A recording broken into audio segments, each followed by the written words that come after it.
गुरु ब्रह्मा गुरु विष्णू गुरुदेवो महेश्वरा गुरु साक्षात परब्रह्म तस्मै श्री गुरुवे नमः.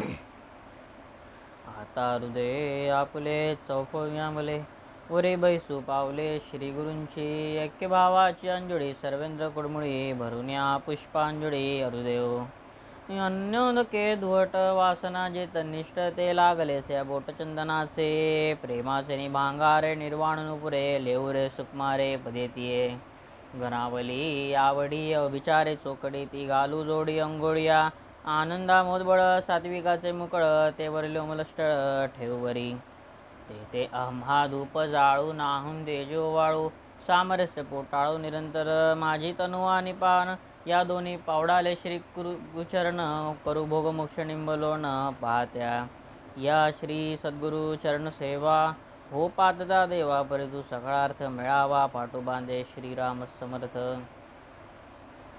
आज ज्ञानेश्वर महाराज जयंती आहे आणि कृष्ण जयंतीसुद्धा आहे.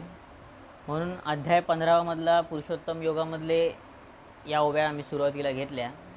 त्याच्यामध्ये सद्गुरूचं वर्णन आहे म्हणून या आपण घेतलेल्या आहेत. तर आजचा मूळ विषय आपल्याला माहीतच आहे, कर्मयोग. आतापर्यंत आपण सांख्ययोग पाहिलेला आहे आणि सांख्ययोग पाहिल्यानंतर आपले जवळजवळ 4 भाग झाले सांख्ययोगाचे. तर तिसरा अध्याय कर्मयोग. कृष्ण जयंती आणि ज्ञानेश्वर महाराज जयंती एकत्रच आल्यामुळे म्हणजे हा खूप मोठा योगायोग दिसतो आहे. आणि गोपाळकाला नेहमी श्रावणातच येते त्यामुळे ते चांगलंच आहे. पण आज हे वर्ष एकदम म्हणजे तसं बघायला वाईट आहेच, पण ज्ञानेश्वर महाराज जयंती आणि कृष्ण जयंती एकत्र आल्यामुळे आपल्याला मुद्दामूनच ज्ञानेश्वर महाराजांच्या ग्रंथाला हात घातलेला आहे, तो म्हणजे कर्मयोग. माणसाचं संपूर्ण आयुष्य आहे ना ते कर्मावरच चालू असतं. जसं कर्म आपण करू त्याप्रमाणे आपल्याला त्याचं फळ मिळतं, हे नेहमीचं आपण पाहतोच आपल्या आयुष्यामध्ये. पण हे कर्म जे आहे आणि ज्ञानेश्वर महाराजांनी जे कर्म सांगितलेलं आहे त्याच्यामध्ये काय फरक आहे का हे आपल्याला आता बघायचं आहे. 276 ओव्या आहेत कर्मयोगामध्ये. आणि सर्वात मार्मिक म्हणजे एकदम महत्त्वाची गोष्ट काय आहे तर माऊलीने सांगताना म्हणजे ऑफकोर्स कृष्णाने सांगताना हे नेमकं 3ऱ्या अध्यायामध्येच काय यावं. सांख्ययोग ज्ञानाच्या गोष्टी झाल्या, मग कर्मयोगाच्या बरोबर त्यावेळेस की खऱ्या परमार्थाला सुरुवात काय असते, परमार्थ म्हणजे काय, कर्म म्हणजे काय असतं हे लक्षात ठेव. कारण कृष्णाला पण इव्हन माहितीच होतं आणि ज्ञानेश्वर महाराजांना पण माहीत होतं की याचे विश्लेषण किंवा या सगळ्या गोष्टी सुरुवातीला का द्यायच्यात लोकांना. कारण आता जी लोक कर्म करत आहेत ते वेगळं आहे आणि त्यांना निष्काम कर्म म्हणजे त्यांना वेगळं वाटतं आणि खरं निष्काम कर्म वेगळं आहे. लोकमान्य टिळकांनी देशाच्या स्वातंत्र्यासाठी त्यांना आवडणारं गणित कायमचं सोडून दिलं होतं. म्हणजे ते खूप मोठे गणित तज्ज्ञ झाले असते, भरपूर त्यांच्याकडे विद्वत्ता होतीच, पण त्यांनी गणित मुद्दामून सोडलं कारण त्याचा मला देशाच्या स्वातंत्र्याला फायदा नाही आहे सध्या तरी, म्हणून त्यांनी इथपर्यंत त्याग केला होता. आपण लवकरच जमलं तर लवकरच आपण पुढे त्यांचा जो कर्मयोग त्यांनी लिहिला आहे गीता रहस्य ते आपण लवकरच पाहूया, म्हणजे काही महिन्यातच वगैरे असं. आणि टिळकांवर पण आपल्याला एक वेगळा अभ्यास खरंच करायचा आहे, तो मी आताच नमूद करतो. आज ज्ञानेश्वर महाराजांचा कर्मयोग घेण्याचं कारण काय तर आज बघा कृष्ण जयंती आणि ज्ञानेश्वर महाराज जयंती एकाच वेळेस का यावी आणि आल्यानंतर पण आपला जो विषय सांख्ययोग संपला आहे तो आता नवीन विषय काय सुरू करायचा तर नेमकं बघा आज तो विषय मिळाला. मग आता आपल्याला ज्ञानेश्वर महाराज काय सांगत आहेत, म्हणजे ज्ञानेश्वर महाराज म्हणजे की माऊली काय आम्हाला सांगते की कर्मयोग म्हणजे काय, निष्काम कर्म म्हणजे काय, निष्कर्म्य म्हणजे काय, या सगळ्याचा आपल्याला हे करायचं आहे, अभ्यास करायचाच आहे. आणि आपण थोडा अभ्यास करणार आहे. आणि हे पुन्हा एकदा हे चिंतन आहे, हे प्रवचन निरूपण वगैरे नाही. प्रवचन निरूपण नेहमी संतांचे असतात, चिंतन आपलं असतं. मनाशीच मनाने केलेले प्रश्न आणि मनाने दिली उत्तरं म्हणजे आत्मचिंतन. तर पहिला मुद्दा आहे की कर्म आणि योग, बरोबर. तर कर्म आणि योग म्हणजे माऊलीने सांगतानाच बघा किती स्पष्टपणे सांगितलं आहे. योग म्हणजे अभ्यास आणि कर्म म्हणजे काम. म्हणजे माणसाला कर्म करायचे आहेत म्हणून तो कर्म नाव दिलं आणि त्याला योग का नाव द्यावं माऊलींनी पण, कारण योग म्हणजे काय तर पुन्हा नामस्मरणाची प्रक्रिया म्हणजे तिथे योग येतो. नामस्मरणामध्ये जे आपण श्वासोश्वासाने नामस्मरण नाम घेतो, त्याच्यामध्ये जो ती जी प्रोसेस आहे ती योगामध्ये सांगितलेली आहे. म्हणून कर्म करत करत योग म्हणजे तो कर्मयोग. पण एक गोष्ट सांगतो की माऊलीने, तुम्ही खरंच ज्ञानेश्वरी नेहमी वाचली पाहिजे. त्यांच्यासारखं खरंच कोणी स्पष्ट देऊ शकत नाही. म्हणजे माऊली का म्हणतात ना, एवढं प्रेमाने स्पष्टपणे एवढा हे, म्हणजे शिष्याला एवढंपर्यंत समजवणं, खालच्या असू दे किंवा वरच्या टॉप लेवलचे शिष्य, असं नाही आहे माऊलीसाठी. पण जो कोणी आहे तो त्यांचा शिष्यच होऊन जाईल. एकदा खरंच प्रेमाने ज्ञानेश्वरी खरंच वाचली पाहिजे, की ते त्याच्यानंतर कुठलीही परमार्थिक पुस्तकं आपल्याला म्हणजे मी माझ्या या धोरणातून नाही सांगत आहे किंवा या मुखातून नाही सांगत आहे, पण एक महत्त्वाची गोष्ट आहे की कुठलंही तुम्हाला परमार्थिक कार्य करायचं असेल तर पहिलं ज्ञानेश्वरीचं पारायण न करता पहिला वाचा. पारायणं गरजेची नाही आहे. पारायण नुसतं ती वरती वाचून होते, तसं नको. एक ओवी वाचा आणि अर्थ वाचा. असं करत करत 25-50 ओव्या दररोज जेवढ्या वाटतील तेवढ्या. आपण कसं नॉवेल वाचतो त्याप्रमाणे. कारण लोकांचं काय झालं आहे, गैरसमज एक लोकांचा, की प्राकृत मराठी आम्हाला समजत नाही. अर्थ दिलेला आहे. मामासाहेब दांडेकरांची किंवा नानासाहेब साखरे यांची, हे सगळ्या मोठ्या संतांची तुम्ही जर वाचली ज्ञानेश्वरी, तर त्या अर्थ दिलेला आहे खाली. आणि काय होतं, मोठे साधक किंवा संत आपल्याला सांगतात की मुद्दामून प्राकृत मराठी वाचा. कळलं. म्हणजे एका शिष्याने एका गुरुला सांगितलं की मी ज्ञानेश्वरी वाचतो, पण मला ज्ञानेश्वरी पटत नाही. त्यांना पटत नाही असं म्हणायचं नव्हतं, कळत नाही असं म्हणायचं होतं. तर त्यावेळी लगेच गुरु म्हणाले, पटत नको असं म्हणू नकोस, ती कळत नाही, तू फक्त वाचत जा, अर्थ आपोआप माऊली तुला सांगून दे. अशा प्रकारे ते गुरु शिष्यांचा संवाद झाला होता. म्हणजे मूळ प्रश्न काय आहे, तर ज्येष्ठ साधक आपल्याला सांगतात की ज्ञानेश्वरी प्राकृत मराठीनेच वाचली पाहिजे. पण एक लक्षात ठेवा, आपल्या या भानगडीमध्ये आपल्याला प्राकृत मराठी सहसा कळणार नाही. म्हणून आपल्याला काय करायचं आहे, आपण साधका अवस्थेमध्ये आहोत, एकदम छोट्या अवस्थेमध्ये आहोत. आपल्याला काय त्यापर्यंत कधी पोचू, हा देवाच्या हातात हात दिला आहे, तो बघेल. पण आपण सुरुवातीच्या अवस्थेत आहोत ना, मग आम्ही अर्थसकट वाचली पाहिजे. एकदा अर्थसकट वाचा आणि काय करा, एकदा अर्थसकट वाचल्यानंतर पुन्हा एकदा रिव्हिजन करूया. आणि हा पूर्ण 18 अध्याय जे आहेत, तो पूर्ण स्टोरीचा भाग आहे. आणि ती पूर्ण ज्ञानेश्वरी वाचल्यानंतर, ही मी प्रस्तावना का देतोय, कारण एकदा ज्ञानेश्वरी वाचल्यानंतर तुम्हाला एवढी गोडी वाटेल की तो ग्रंथ तुम्ही पूर्ण अभ्यास केला. अभ्यास पण मी नाही म्हणतो, फक्त वाचा मनापासून. आणि आयुष्यभर काय चिंतन करायचे किंवा दिवसभर चिंतन करा वाटलं तर, नाही केलं तरी चालेल. पण थोडं जर आपण तसं गोष्टीचं केलं तर काय होईल माहिती आहे, एकदा तुम्हाला ती गोष्ट वाचल्यानंतर परमार्थाची एक छोटीशी संकल्पना येईल मनात. ते जे रोप होईल ना, त्याचं संपूर्ण वृक्ष बनायला वेळ जरी लागला तरी चालेल, काही हरकत नाही आहे. पण एकदा वाचल्यानंतर मग तुम्ही पारमार्थिक ग्रंथाकडे जा, कुठल्याही. मग तुम्हाला दिसून येईल की अरे माऊलीने बघ किती इथेच सांगून टाकलं. प्रत्येक पारमार्थिक ग्रंथाचा संबंध माऊलीच्या त्या ओव्यामध्ये दिलेला आहे.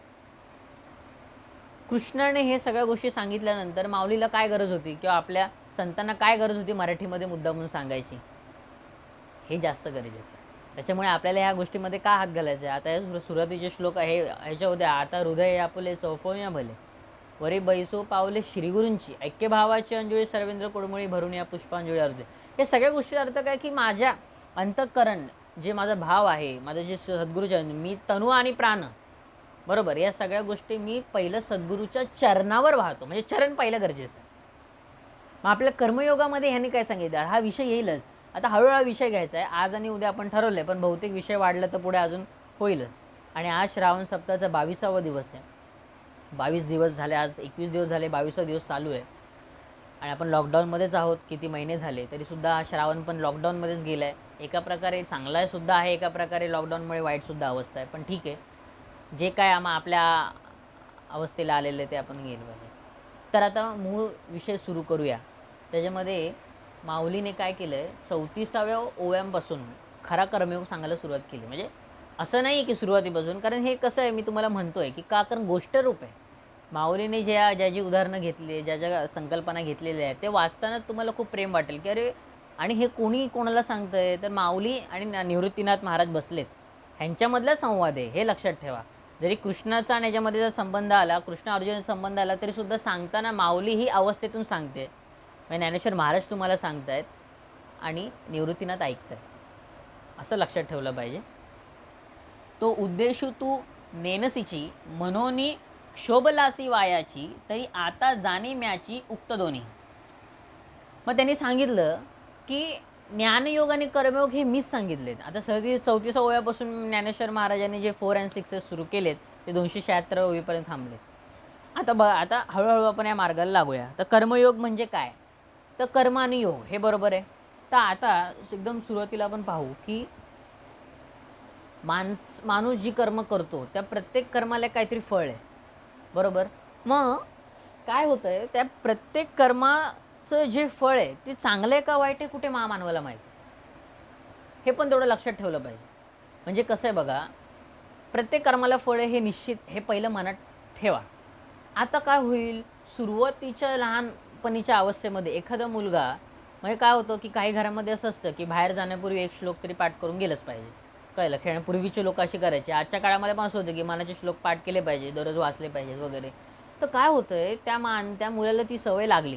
ती लागल्यानंतर तो मोठे होईपर्यंत तो त्याच्या घरात सद्ग्रंथ वाचत असतील किंवा सगळ्या गोष्टी होत असतील तर तो त्याच्यावर आपोआप पडलं जातं.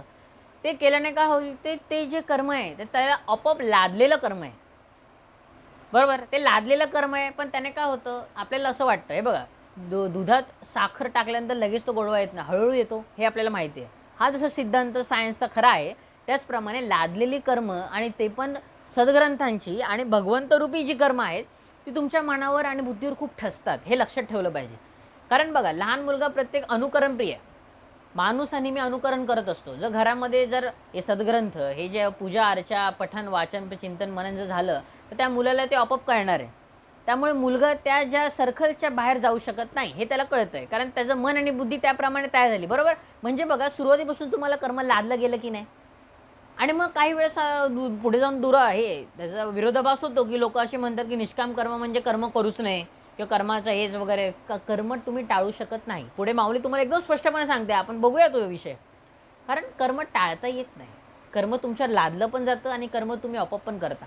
श्वासोश्वास प्रक्रिया तुमच्या हातात आहे का? नाही. इनेल आणि एक्झेल ही प्रक्रिया तुमच्या हातामध्ये नाही, मग हे पण कर्मच झालं, बरोबर. विचार करणं हे सुद्धा कर्म आहे. माणसाला काय वाटतं, एकदम संकल्पना अस्पष्ट असतं. ते कशा आहेत की एकाने बोललं, दुसऱ्याने ऐकलं आणि तेच पसरत राहायचं, असं नको. जे एका कानाने ऐकलं आहे ते तुम्ही पहिलं डोळ्यांनी मनबुद्धीने सगळ्यांनी नीट विचार करून बघितलं पाहिजे. जे आपण ऐकतोय त्याच्यावर तुमचा स्वतःचा विचार झाला पाहिजे किंवा समोरचा जे बोलतोय ते कुठल्या गोष्टीवर, कुठल्या उदाहरणावरून बोलतोय की नुसतंच बोलतोय हे पण लक्षात ठेवलं पाहिजे. आणि त्याच्यावर आपला मुळात अभ्यास झाला पाहिजे. समोरच्याचं नुसतं बोलून ऐकलं नाही पाहिजे. कारण बघा, आता या बोलण्याच्या भूमिकेत जरी आम्ही असलो तरीसुद्धा काय की हा एक अभ्यास आहे, कळलं. हा एका प्रकारे अभ्यासच आहे. हा खूप मोठ्या संतांची शिकवण आपण फक्त काय करतोय, रिव्हिजन करतोय. हा एका प्रकारे मुद्दा लक्षात ठेवा. कारण मी काय सुरुवातीलाच म्हणालो होतो, प्रवचन चिंतन हे प्रवचन संतांची असतात. आपण अभ्यासरूपी काम केलं पाहिजे. आणि काय होतं, संतांची जी लक्षणं आहे ही शिष्याची आणि सुरुवातीच्या लोकांची एक प्रयत्नपूर्वक साध्यरूप साधनं असतात. त्यांची लक्षणं ही आपली साधनं आहेत, कळलं. कारण काय, संत जसे लक्षणाने वागलेले आहेत. दासबोधामध्ये जे संतांची लक्षणं, शिष्याची लक्षणं सांगितली आहेत, ज्ञानेश्वरी पण सांगते गुरुची लक्षणं काय आहेत. या सगळ्यांनी जे सांगितलं आहे, सद्गुरू गुरु काय असतो, हे ह्यांची जी लक्षणं आहेत ती आपण जेव्हा आपल्या परीने विचार करू त्यावेळेस ती आपली साधनं म्हणून उपयोगात आणली पाहिजेत. की मी काय केलं पाहिजे या भूमिकेमधून. सांगणारं लहान आहे की मोठं आहे हे हे हे परमार्थामध्ये बघत नाहीत, लक्षात ठेवा.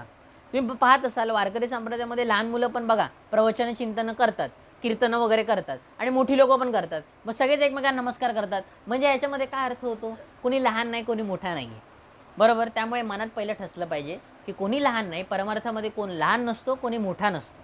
ज्याला जी गोष्ट देवाने दिली आहे त्याचा उत्कर्ष त्याने केला पाहिजे. म्हणून कलाच्या बाबतीमध्ये देवाने ती बघा कला पण का आणली आहे पुढे, संगीत कला, नृत्य कला. प्रत्येकाला बघा देवाची संगीत आहे. संगीताला पण आहे. नटराज हा देव कशाचा आहे तुम्हाला माहिती आहे. कलेचं संगीताचा देव कोण आहे तुम्हाला माहिती आहे. सरस्वती विद्येची देवता माहिती आहे. गणेश चतुर्थी ज्ञानाची देवता आहे. म्हणजे सगळ्या कलांना त्यांनी तिथपर्यंत आणलेलं बघा. पण त्याच कलेचा आधार घेऊन आपल्याला या भगवंताच्या मार्गाने आणलं पाहिजे. हे देवाचं मूळ काम आहे, हे लक्षात ठेवलं पाहिजे आपण असं. पण आता आपल्याला काय करायचं आहे, तर देवाने तिसऱ्या अध्यायामध्ये कृष्णाने सांगितलं बाबा कर्मयोग. तर अर्जुनाला काय झालं, आता मूळ आपल्याला सुरुवातीपासून आपल्याला गीता माहिती आहे. प्रॉब्लेम झाला असा आहे की समोर आपतेष्ट पाहिल्यानंतर अर्जुन घाबरला. अर्जुन म्हणतोय की मी यांना मारू शकत नाही. कृष्ण म्हणतोय की तू क्षत्रिय, तू कर्म केलं पाहिजे. आता हा मुळा मुद्दा आला कर्मयोगावर. बरोबर. म्हणून हा तिसऱ्या अध्यायामध्ये 276 जे सांगितलं ओव्यामध्ये त्याने कर्मयोग का सांगितलं आहे, त्याचा अर्थ असा आहे की तुला कर्म करायचंच आहे. अर्जुनाला सांगताना माऊली जेव्हा सांगेल की तुम्ही गीता वाचाल त्यावेळेस लक्षात ठेवा, अर्जुनाला सांगताना ते क्षत्रिय जरी असलं तरी तुम्ही तुमच्यावर घेताना विचारपूर्वक तत्वज्ञानाने जे मांडलं आहे आणि परमार्थी लोकांनी जे कीर्तनकार प्रवचनकारांनी मांडले तो काय आहे, ज्ञानयोग आणि कर्मयोग दोन म्हणजे काय, तो आपणावर आपण कसा घ्यायचा आहे ह्याचं विवरण ॲक्च्युली ज्ञानेश्वरीमध्ये केलं हे लक्षात ठेवलं पाहिजे. थोडंसं बघा काय होईल माहिती का, हा विषय थोडासा आहे ना अवघड आहे. हळूहळू जाऊया, कळलं, स्पष्टपणे जाऊया, पण थोडा वेळ गेला तरीसुद्धा चालेल. पण घाईघाईमध्ये हे काही काम चालणार नाही, कारण परमार्थ प्रोसेस आहे, इव्हेंट नाही, एका दिवसाचं काम नाही. हळूहळू आपण गेलं पाहिजे. मग काय म्हणाली आहे 34व्या ओवीमध्ये माऊली काय म्हणते, तर ती अशी म्हणते की ज्ञानयोग पण मी सांगितलं आहे आणि कर्मयोग पण मी सांगितलं आहे. कळलं, या दोन्ही माझ्याच गोष्टी आहेत. आता ज्ञानयोग म्हणजे काय, ज्ञानयोग म्हणजे पूर्ण पारमार्थिक माणूस जो ज्ञानाने चाललाय, आणि कर्मयोग म्हणजे काय, आपल्यासारखं सामान्य माणूस. आणि त्यावेळेस माऊली काय म्हणते, हे दोघंही जण माझ्याकडेच येऊन मिळणार, म्हणजे मोक्षपदी ते मिळणारच आहेत. पण काय आहे, ज्ञानयोग हा विहंगम मार्गाने जातो, तर जो कर्मयोग आहे तो पिपिलिका म्हणजे मुंगीप्रमाणे हळूहळू एकदम मुंगीची जी स्पीड आहे त्याप्रमाणे, आणि विहंगम म्हणजे गरुडाप्रमाणे, गरुडाची झेप म्हणजे विहंगम मार्ग. बरोबर. म्हणून तुकाराम महाराजांना गरुड झेप का म्हणतात, कारण तो परमार्थ गरुड झेपेने चालला होता, तो आपल्यासारखा पिपिलिका मार्गाने चाललेला नव्हता. बरोबर. त्यामुळे हे एक एक गोष्ट बारीक असते हो, त्यामुळे थोडी लक्षात ठेवली पाहिजे. तर आता मुद्दा असा आहे की ज्ञानयोग हा विहंगम मार्गाने चालतोय, कर्मयोग तर पिपिलिका मार्गाने चालतोय. आता थोडंसं विवेचन आपण थोडंसं आतमध्ये जाऊन करू. ते विवेचन असं आहे की पुढे बघा माऊली काय म्हणते की अवधारी वीरश्रेष्ठा ही लोकीय दोन्ही निष्ठा मजची पासून प्रगटा आनंदी सिद्धा, म्हणजे हे माझ्यापासूनच सुरुवात झालेले आहेत हे दोन्ही संप्रदाय, लक्षात ठेव. म्हणून तुम्ही बघा, संपूर्णतः माणूस प्रपंचात अडकलाय, हे देवाची देणगी आहे. बरोबर. ही जर देवाची लीला असेल, प्रपंच ही लीलाच आहे, प्रपंच हा भ्रम आहे, हे माणसाला लक्षात ठेवलं पाहिजे, कारण भ्रमाने तर माणूस चाललेला आहे. बरोबर. आणि दुसरं, ज्ञानयोग हा क्वचित एखाद्या माणसाला किंवा एखाद्या गोष्टींना तो कळतो. काय होतंय, अनेक जन्म संसिद्ध ही संकल्पना लक्षात ठेवली पाहिजे. अनेक जन्म संसिद्ध म्हणजे काय, तर प्रत्येक जन्मानुसार प्रोग्रेस. या जन्मात केलेले कर्माची फळं या जन्मात मिळून काही कर्म किंवा फळं राहतात, म्हणून पुढचा जन्म येतो. चांगली कर्म राहतात, चांगले मनुष्य वागतो, तर त्यामध्ये काय होतं, थोडंसं अजून आतमध्ये जाऊ. माणूस हा काय, बुद्धी भावना, देह मन बुद्धी या गोष्टींनी निगडीत आहे. देह, त्याच्यात मन आणि त्याच्यात बुद्धी, या तिघांचा संबंध माणसामध्ये आहे बघा. कारण मन आहे म्हणून तो जिवंत आहे. बरोबर. बुद्धी आहे म्हणून तो बुद्धिप्रधान आहे, आणि देह त्याच्यानुसार तो चालतोय. म्हणून मनाचे दोन हात आहेत. मनाचा एक हात आहे तो बुद्धी, आणि एक हात आहे तर मन, म्हणजे दुसऱ्या एका गोष्टीने. म्हणून बघा, तर ह्या देह मन बुद्धी ह्या ज्या गोष्टी आहेत ना, त्या सगळ्या एकमेकांवर डिपेंड आहेत. आपल्याला कर्मयोगामध्ये काय सांगायचं ना, हळू स्पष्ट करूया. एक लक्षात ठेवलं पाहिजे, कारण ज्ञानयोग आणि कर्मयोग ही जी दोन्ही वेगळी माणसं आहेत, ही या तिन्ही कार्याने चालतात. म्हणजे कशाने, देह मन बुद्धीनेच हे दोघंही चाललेले आहेत. पण जे ज्ञानयोग जे परमार्थिक आहेत त्यांच्याकडे एक ध्येय आहे परमार्थ करण्याचं, आणि कर्मयोगी आहेत त्यांच्याकडे ध्येय प्रपंच करण्याचं. त्यामुळे तुम्ही जगात बघाल तर प्रपंच करून कोणी सुखी झाला नाही, आणि परमार्थ करून कोणी दुःखी झाला नाही. प्रपंचात आपण म्हणतो, संत काय म्हणतात, प्रपंचात वय वाढलं किंमत कमी होते, परमार्थात वय वाढलं किंमत जास्त होते. पण परमार्थिक राहिलो तर, हे अंडरलाईन केलं पाहिजे. आता आपल्याला काय बघायचं आहे, देह मन आणि बुद्धी. देह हा दोन गोष्टींनी चालतो, आणि त्या देहामध्ये नेहमी विरोधाभास येतो, आणि मनुष्याचं आयुष्य संपूर्णतः नष्ट कशामुळे होतं आहे, तर या दोन गोष्टींमुळे होतं आहे. बुद्धीचं ऐकायचं की मनाचं ऐकायचं, या दोन्ही गोष्टींचं ज्या वेळेस तादात्म्य होतं त्यावेळेस खऱ्या परमार्थाची सुरुवात होते. लक्षात ठेवा काय म्हणालो, तर या देहामध्ये जे मन आणि बुद्धीचा जो विरोधाभास आहे, तो विरोधाभास संपूर्णतः नष्ट करून मन जे सांगते ते बुद्धीने ऐकलं, देहाने चाललं, त्यावेळेस खरा परमार्थ सुरू होतो. बरोबर. पण हे मग का म्हणतोय आपण 9000 ओव्या का माऊलीने लिहिल्या, कारण हे एवढं जर सोपं असतं तर माऊलीने सांगून आज अनेक संत त्यानंतर पण मोजके का झाले असते. कारण विषय अवघड आहे, कठीण आहे, पण अशक्य नाही आहे. कळलं का? म्हणजे कसं अवघड आहे, अशक्य नाही आहे, पण अवघड आणि कठीण वाटेल, कळलं? कारण आपल्याला काय बघा, पहिलीच्या मुलाला तुम्ही 10वीचा सिलेबस दाखवला तर त्याला ते कळणार आहे का? तुम्ही पहिलीच्या मुलाला सांगितलं की तुला डॉक्टर बनायचं आहे, त्याच्यावर ते हे निरागसपणे तो हसेल किंवा तो हसण्यावरही नेईल, त्याला त्याचा अर्थ कळणार नाही. पण त्याला तुम्ही जर भीती दाखवलीत डॉक्टर डॉक्टर डॉक्टर वगैरे, तरी त्याला त्याच्या अंतःकरणाला ते जमणार नाही. त्याला ती वेळ यावी लागेल, बरोबर? म्हणजेच काय, सद्ग्रंथांचा अभ्यास किंवा त्या गोष्टी ती वेळ यावी लागते, मग तुम्हाला कळतं की तुमच्यामध्ये किती शक्ती आहे किंवा आपण किती पैल चालू शकतो. आता पुढचा प्रश्न असा आहे की देह मन बुद्धी आपण आता म्हणालो, पण आता त्यांच्या कशा आहेत, मन ही जी शक्ती आहे, म्हणजे बुद्धी ही आहे ना, बुद्धीला जी शक्ती आहे ती बाहेरून कुठून आणलेली नाही आहे, आणि बुद्धीला कुठलीच शक्ती नाही आहे, लक्षात ठेवा. ती मनाचंच ऐकते. कारण पहिलं बघा, तुमची बुद्धी आणि मन हे ना सगळं एकत्र मिळालेलं आहे, कळलं? त्यामुळे तुम्ही बघा, बुद्धिप्रधान जरी असला मनुष्य तरी तो मनात अडकलेला आहे, कळलं? अनेकांच्या आयुष्यातली जी दुःख आहेत किंवा सुख आहेत ती सगळी मनावर अवलंबून आहेत. 1000 रुपयामध्ये सुख आहे आणि 10,000मध्ये पण दुःख आहे, 1 लाखात सुख आहे, करोडमध्ये दुःख आहे. ह्या सगळा जो मनाचा खेळ आहे पाहायला गेल्यानंतर, जसं तुम्ही एक लक्षात ठेवलं पाहिजे, आपण नेहमी एका व्हिडिओ वगैरे बघत असतो तर प्रत्येकजण दुसऱ्याला पाहून दुःखी आहे, दुसऱ्याला पाहून दुःखी आहे. म्हणजे ज्याच्याकडे गाडी आहे, बरोबर, तर त्याला सायकलवाल्याचं सुख आहे आणि सायकलवाल्याला बाईकवाल्याचं सुख आहे, आणि त्याला अशाच प्रकारे जे आपण बघत असतो, म्हणजे या गोष्टीतून त्या गोष्टी सुख, त्या गोष्टीतून त्याचं सुख. म्हणून शेक्सपियरचा तुम्ही नेहमी आपण म्हणतो की माझ्या पायात बूट नाहीत, समोरच्याकडे पायच नाहीत. याला काय म्हणतात, तर याला म्हणतात की तुमची देह मन बुद्धीची अवस्था नक्की काय. कारण काय बघा, मन ही जी गोष्ट आहे ती खूप चंचल आहे, हे आपण नेहमी उपनिषद ऐकलं आहे, वेदांत पण ते सांगतो. मग त्याला काय म्हणतात की त्याला तुला बंदिस्त करून ठेवावं लागेल, कळत आहे? आता बंदिस्त करून ठेवावं लागेल तर होईल का?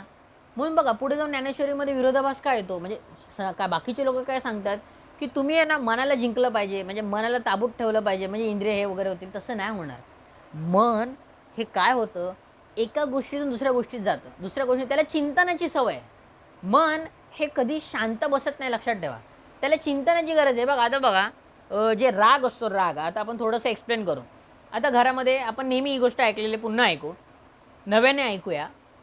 ती गोष्ट अशी आहे की घरामध्ये समजा भांडण सुरू झालं, नवरा बायकोंचं, मुलांचे, जे काय घरामध्ये नवरा बायको भांडण करायला लागले, आणि अचानक त्या नवरा जो आहे त्याचा मित्र आला दारामध्ये, तर तो काय म्हणतो, अरे ये ये ये, बस बस बस. तर ते म्हणाले, काय काय काय भांडत काय होता एवढा मोठा आवाज? ते म्हणले, काय नाही रे, प्रापंचिक मामूली गोष्टी होत्या.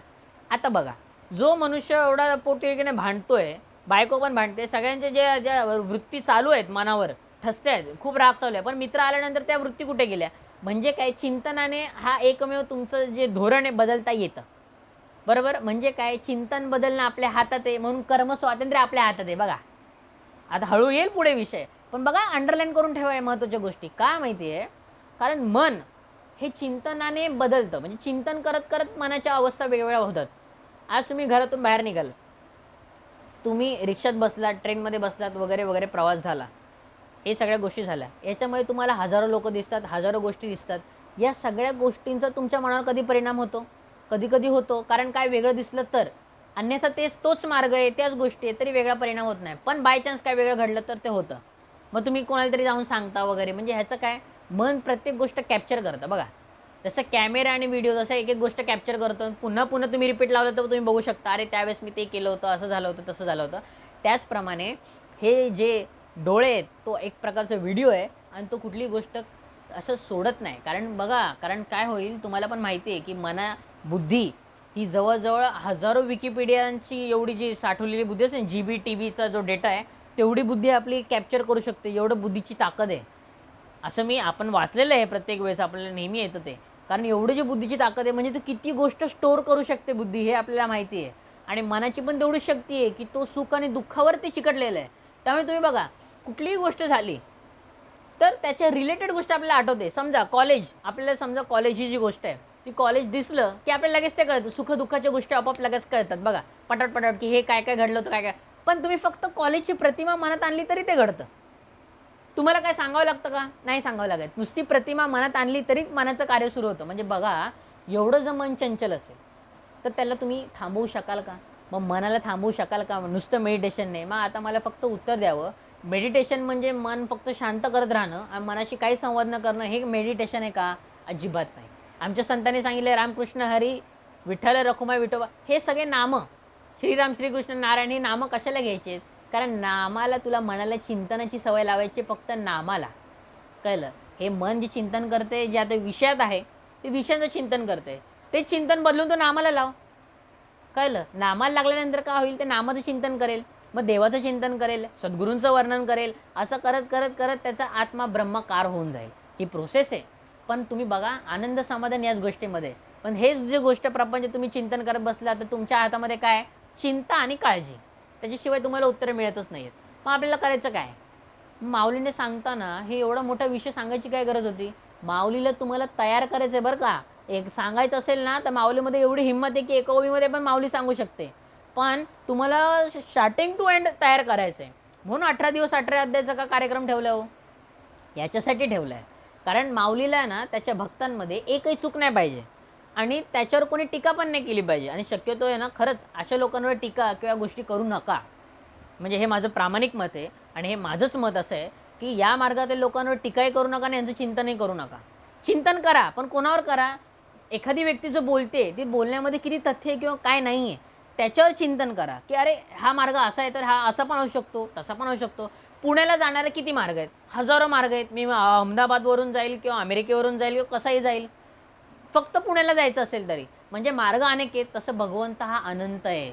लक्षात ठेवा, अनुभव अनंत आहे. त्यामुळे या मार्गामध्ये तुम्ही जर नीट बघाल, एक संत दुसऱ्या संतावर कधी टीका केलेली आहे का?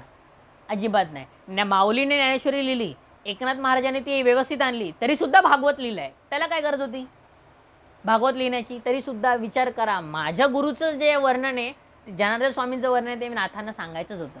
माऊलीने केलं निवृत्तीनाथांना अमर, मी माझ्या गुरुने केलं पाहिजे. लक्षात ठेवलं पाहिजे आपण. म्हणून हे माझं प्रामाणिक मत आहे की कधी संत एकमेकांवर टीका करत नाहीत. मग साधकांनी कशाला करायला पाहिजे एकमेकांवर टीका? आपली भूमिका काय पाहिजे? माझा देव आणि तुझा देव सारखा आहे, आपण दोघं गुरुबंधू आहोत, इथपर्यंत आपली भूमिका पाहिजे. कळलं? हे आपल्याला, आणि हे आपल्याला माऊलीने सांगितलं आहे, कुठे वेगळं सांगितलं नाही आहे. हे सगळं ओव्यांमध्ये दिलेलं आहे. आपण आपली काही स्वतःची स्पष्ट मतं मांडत नाही आहोत. आता मुद्दा असा आहे की ज्ञानयोग आणि कर्मयोग थोडा एकाच ओवीमध्ये नाही आहे, पण पुढे पुढे हळू होईल. ज्ञानयोग म्हणजे पारमार्थिक व्यक्ती आणि कर्मयोग म्हणजे काम करणारी व्यक्ती. तर कर्मयोगामध्ये कसं होतं? तर कर्मयोगामध्ये माणूस संपूर्णतः प्रपंचाचा विचार करतो. म्हणजे कसं? तर सुरुवातीपासून जी कर्म होतील ती कर्म करता करता पुढे पुढे जाऊन त्याच्या प्रपंचाच्या ज्या जबाबदाऱ्या आहेत, त्याची कर्तव्य पार पडताना त्याला सगळी कर्मच करावी लागतात. मग ही सगळी कर्म करत असताना त्याला सुखदुःख आहेच. पण तो सुख का नाही बघत? दुःखच का बघतो? कारण काय? त्याच्या ज्या सुखाच्या ज्या सीमा आहेत, सुखाच्या ज्या कल्पना आहेत, त्या खूप छोट्या छोट्या आहेत. त्याच्यामुळे त्याचं चिंतन होत नाहीत. आणि दुःखाच्या ज्या ज्या गोष्टी आहेत त्या भरपूर मोठ्या आहेत. ऑफकोर्स ते त्यानेच केलेलं आहे, पण तरी तुम्ही बघा, सुख खूप कमी आहे. खूपच क्वचित असं सुख घडतं. आपण त्याच्यावर चिंतन केलं तरी आपल्याला सुखात आपण राहू शकतो, पण आपण होत नाही, पुन्हा दुःखात येतो. याचं कारण काय? याचं कारण आहे देह तादात्म्य आणि वासना. कर्मयोगाचं ऑपोजिट काय आहे? कर्मयोग का घडत नाही? तर का घडत नाही खरा कर्मयोग? ह्याचं कारण आहे, माणूस कर्म करतो, त्या कर्माच्या मध्ये काय असतं? देह तादात्म्य आणि वासना, 2 पॉईंट आहेत. आपण हळू या विषयावर येतोच या, त्याच रिलेटेड पॉईंट आहे, देह तादात्म्य आणि वासना. आता हे ज्ञानयोगाच्या माणसाला आणि कर्मयोगाच्या माणसाला एक्सप्लेन करताना दोघांनाही हे लागतं. काय लागतं? देह तादात्म्य आणि वासना. कारण दोघंही जण कर्म करत आहेत, बरोबर? मग आता एक्सप्लेन कसं करायचं? देह तादात्म्य म्हणजे काय? माझ्या देहाला सुख हवंय ते, बरोबर? मी शिक्षण का घेतोय? नोकरी हवी म्हणून. नोकरी का घेतोय? जॉब मिळावा.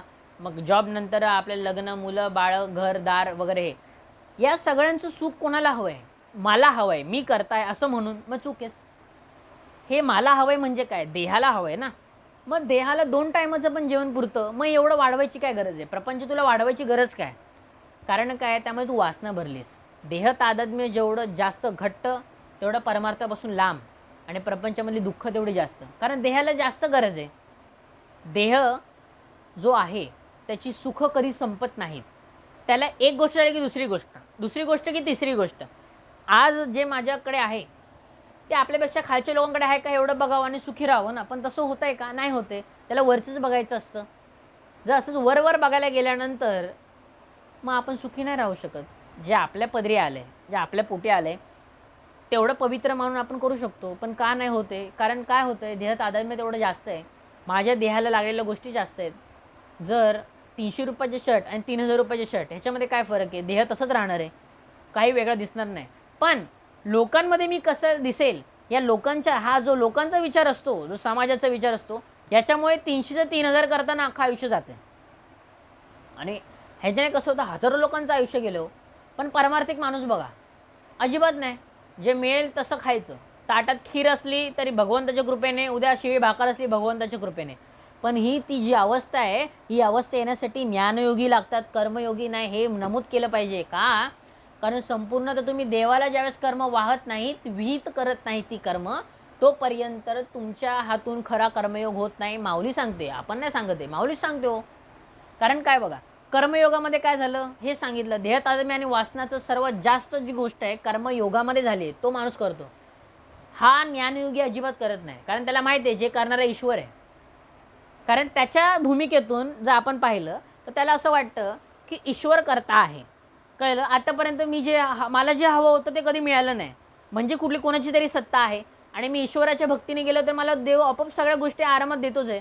आणि आज जर मी भुकेला झोपलो नाही आहे, कळलं, तर मग उद्या का झोपेल? हा एक मुद्दा आहेच ना. अशा पद्धतीने आणि ह्याच्यासारखे खूप मोठे मोठे विचार त्याचे असतात. कारण तो पारमार्थिक आहे म्हणून त्याला काय काळजीच नाही आहे. आणि बघायला गेल्यानंतर माऊली बघा स्पष्टपणे इथे सांगते की विहित कर्म म्हणजे तुला तुझं कर्म केलं पाहिजे. आता लोकांना वाटेल की ज्ञानयोगी खरा परमार्थ प्रपंच करणार नाही, असं अजिबात होत नाही. माऊलीने आधीच सांगितलं की तुझ्या आयुष्यातली संसारिक की विहित कर्म केली पाहिजेत. तुम्ही वाचा, आपण कुठे खोटं बोलतोय. ही विहित कर्म केलीच पाहिजे. याचा अर्थ काय? की तुला तुझा प्रपंच केलाच पाहिजे, तुझं शिक्षण झालंच पाहिजे, तू नोकरी धंदा केलाच पाहिजे, तुझ्या घरच्यांना, मुलाबाळांना, आईवडिलांना सुख दिलंच पाहिजे. आणि हे करता करता तू इकडे करू शकतोस. मग झाला ज्ञानयोगी. मग ह्याच्यामध्ये काय वाईट आहे? मग ह्याच्यामध्ये काय वाईट नाहीच आहे. कारण विहित कर्म करणारा माणूस जर 8-9 तास कर्म करून सुद्धा देवाला देत असेल तर देवाला त्याची जास्त काळजी आहे. आणि इकडे नुसतं कर्म करणारा माणूस, त्याला देव कशाला काळजी घे? मला एक गोष्ट सांगा, कंपनीमध्ये आपण कंपनीचं काम केल्यानंतर पगार मिळतो, बरोबर? त्या कंपनीमध्ये आपण जरी लागलो आणि महिन्यातून एखाद दिवस गेलो तरी कंपनी आपले रिस्पेक्ट ठेवेल का? नाही ठेवणार. मग तुम्ही भगवंताला महिन्यातून किंवा वर्षातून एखाद्या सणासाठी तुम्ही जर देवळात जात असाल तर तो तुमचा रिस्पेक्ट का ठेवेल? रॅशनल आहे ना, आपण खूप रॅशनल असतो लाईफमध्ये. आपण भरपूर व्यवहारी आहोत जगामध्ये, की कोणी काय दिलं तर त्याला द्यायचं वगैरे, भरपूर व्यवहारी आहोत आपण. आपल्यामध्ये ते आहेच गुण, कळलं? आणि तो मूळचा गुण आहे, असू दे, काय वेगळं नाही आहे. पण त्याचं पण आपल्याकडे उत्तर आहे, लक्षात ठेवा. त्याचं उत्तर थोड्या वेळात मी देतो. त्याच्या व्यवहारी जसं आपण आहोत ना, तसं आपण पण, देव पण व्यवहार आहे. तू ठग बनशील तर तो महाठग आहे, बरोबर आहे? कळलं? तुझं कंपनीमध्ये महिन्यातून एखाद दिवस जात असेल, पगार पूर्ण मिळेल का? नाही. तो 8-9 तास काम करतो, कंपनीचा विचार करतो, सगळ्या गोष्टी करतो, त्यावेळेस तुला बरोबर पगार मिळतो. मग तसं देवाची पण तू नोकरी केली पाहिजे. मग देव टेम्पररी का पाहिजे? अदरवाईज मग तुला त्याला दुःख, त्याला मला झालेलं दुःख त्याला सांगण्याची काय गरज आहे? तर तुझा पण हक्क नाही आहे. तू कंपनीला सांगू शकतो का 29 दिवस माझं काय काम होतं, मला नाही यायचं, असं नाही सांगू शकत. इकडे तू कारणं देऊ शकत नाही. मग भगवंताला कारणं द्यायची तुला गरज काय? रॅशनल बनायचं असेल तर माऊलींसारखं नाही, रॅशनलच बनायला पाहिजे, कळलं का? आणि हे बघा, रामदास स्वामी, शंकराचार्य सगळ्यांनी फुल रॅशनलच होते. तुकाराम महाराज इव्हनसुद्धा, कळलं? कारण काय, जर चाकरीशिवाय भाकरी मागू नये, बरोबर? चाकरी केल्याशिवाय भाकरी मागतो का आपण? नाही मागत, बरोबर? चाकरी केली तर भाकरी मिळते. मग ती चाकरी आपण भगवंताकडे गेल्यानंतर मग आपल्याला हक्क आहे की अरे देवाला बोलायचा. अन्यथा ते काय, पापच आहे, कळलं? लक्षात ठेवा, तुम्हाला देवाला बोलण्याचा अधिकार नाही आहे. का? कारण तुम्ही त्यासाठी काय केलं आहे का? आई वडिलांना तुम्हाला बोलायचा अधिकार आहे, हो आहे, कारण त्यांनी आमच्यासाठी केलेलं आहे तेवढं. आई वडिलांना शेवटपर्यंत बोलण्याचा अधिकार आहे. जरी तुझ्या आयुष्यात व्यवहार हातात आला तरी सुद्धा, लक्षात ठेवा, आपण तरुण आहोत, आपल्याला कळलंच पाहिजे ह्या गोष्टी. पण शेवटपर्यंत त्यांना बोलण्याचा अधिकार आहे, कारण त्यांनी तुमच्यासाठी तेवढं केलेलं आहे. आणि त्याची परतफेड म्हणून तुम्ही त्यांना सांभाळत आहात. आणि तुम्ही काय सांभाळणार? भगवंत तुम्हाला सांभाळतो, ते लक्षात ठेवलं पाहिजे. तसंच भगवंताला तुम्हाला जे शरीर दिलेलं आहे, कळलं, ते तो संपूर्णतः आहे तसं त्याला अर्पण करणं आपलं कामच आहे. पण आपण करतोय का? नाही. हे टीका आहे, पण लक्षात ठेवा, ही टीका नाही आहे, हे भगवंताचंच आपल्याला सांगणं आहे. कारण कर्मयोग आणि ज्ञानयोग हेच सांगतो. कारण ज्ञानेश्वरीमध्ये खूप स्पष्टता आहे, लक्षात ठेवली पाहिजे. कर्मयोगामध्ये होतं आहे काय, तर माणूस फक्त आयुष्यभर कर्मच करतो आहे, मग का त्याला पिपीलिका मार्ग सांगितलं आहे? कारण काय होतंय, दिवसभरातल्या कर्मामध्ये 1% काय 0.111% चांगलं कर्म होतं. अशा जर प्रोसेसने आपण चाललो 70 वर्ष 80 वर्ष, तर अनेक जन्म संसिदाप्रमाणे आपल्याला करोडो जन्म लागतील. पण इकडे काय होतंय, तर इथे सगळ्या देह वासनेनुसार चाललं आहे. कारण प्रपंच जो चालला आहे, देह तादात्म्य आणि वासना. सुख मिळालं तरी वासना वाढणारच आहे, दुःख मिळालं तरी वाढणार आहे. बघा, सुख मिळालं म्हणजे काय, मी हे सुख उपभोगतोय, मग मला अजून सुख हवं आहे, मग देह तादात्म्य अजून वाढलं, बरोबर. मग तुम्हाला दुःख आलं तर हे मला मिळालेलं नाही आहे, म्हणजे मला दुःख झालं, पुन्हा मी याच मार्गाला लागलं पाहिजे. दोन्ही माणसाने माणूस चुकतोय. बघा किती वाईट आहे हे बघायला गेल्यानंतर. मग आपण का रगडलो या गोष्टीमध्ये? माऊली पुढे आन्सर देते हो, कळलं. हेच मी का मुद्दा म्हणून एका ओवीवर मी का थांबलोय, कारण हे एक्सप्लेनेशन खूप मस्ट आहे, गरजेचं आहे ते. का? कारण कर्मयोगी माणूस सुख दुःख उपभोगताना देहाच्याच गोष्टीने पुढे पुढे जातोय. सुख हवेत, मग अजून सुख हवेत, दुःख हवेत, मला का दुःख झालं, अजून पुढे गेलं पाहिजे मी, कळलं. मग या गोष्टीमध्ये देवाचा संबंध येतो का आणि का नाही ते? म्हणून तर माऊलीने स्पष्टपणे या ओव्यामध्ये सांगितलंय की जो असा वागतो त्याला दुःखच येणार आहे आणि त्याचं संपूर्ण आयुष्य बरबादच होणार आहे. बरबाद म्हणजे काय, संपूर्ण नष्टच होणार, कळलं. कारण तो अहंकाराच्या दुनियेत आहे. कर्मयोग कर्म करताना पण अहंकारच असतो. मला सांगा, कुठलं कर्म हे आपण निष्कामपणे करतो? कुठलंच नाही. मला कोणीतरी दाखवून द्यायचं म्हणून तो कर्म चालू आहे, बरोबर. आता हे बोलण्याचं जे काम आहे ते कोणाला दाखवून देतोय आपण? भगवंताला दाखवून देतोय की बघ मी हे काम करतोय, तुझ्यासाठी करतोय, तुझ्या कृपेने करतोय, तुझ्या इच्छेने करतोय, फक्त बोलण्याचं काम माझं. पण हे कर्म कसं होईल, त्याचा लेप लागू शकत नाही. माऊलीनेच सांगितलंय,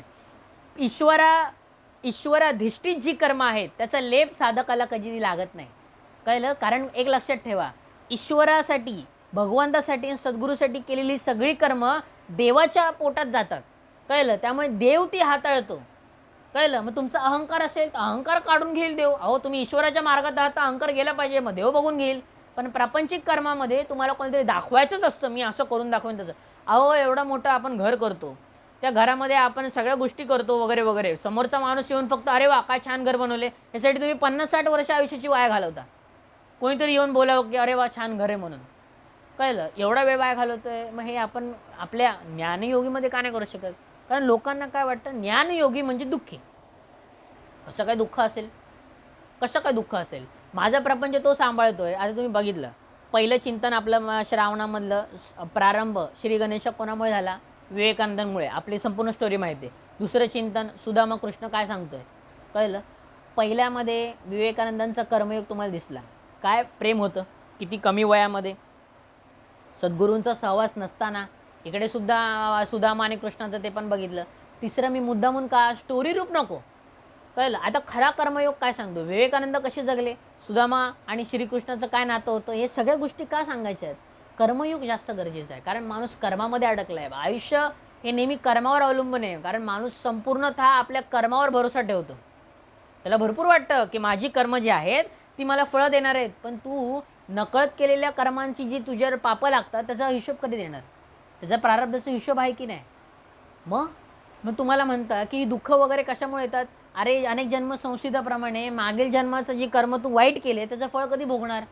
म्हणून तुम्ही आजच्या या जन्मामध्ये तुम्हाला उत्तरं मिळतात का की हे माझ्या पोटी काय यावं, हे माझ्याकडे का व्हावं? का? कारण मागच्या जन्मी झालेली ती कर्मच वाईट होती. पण ह्यांचं जर संतांचं पाहिलं तर सगळी कर्म त्यांनी एकदम चांगल्या प्रकारे भोगलेली आहेत.